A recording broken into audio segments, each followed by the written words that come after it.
This will be a quick tour showing the structure of my digital Zettelkasten.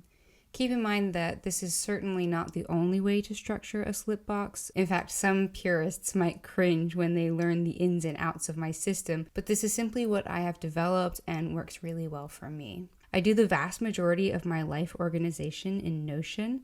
I think it is an excellent and flexible platform, able to accommodate both loosely defined systems and extremely detailed systems.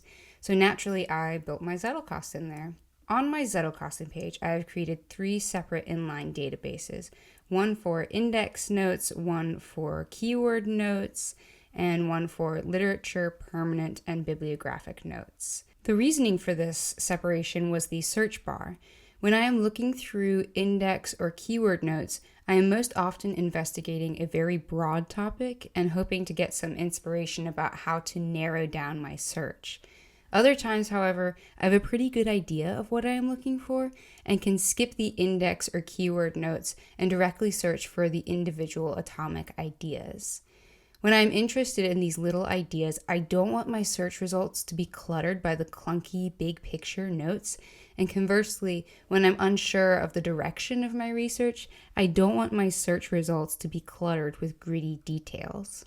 I chose to make the index and keyword databases gallery view since images catch my eye much faster than lines of text. Sometimes I scan these databases for inspiration. I have 2 views of my literature, permanent, and bibliographic note database. One has no filters and only sorts by the date created. This is where I add new ideas when creating notes. The second view is filtered to only show those notes which are marked as in progress. If I haven't finished writing, citing, or linking a Zettel, it isn't considered done, and so it will appear in this linked view of my Slipbox database. I have made this a gallery view since I think it is easier to see how many unfinished notes there are for me to work on, and it only shows the note's title and a small excerpt of the content. The last feature of my Zettelkasten is a toggle list of potential future research. This is where I keep a haphazard list of books and topics that I may be interested in researching. I almost always seem to find something to read or study without resorting to the list, but I like keeping it in case I am bored or if someone gives me a recommendation that I don't want to forget.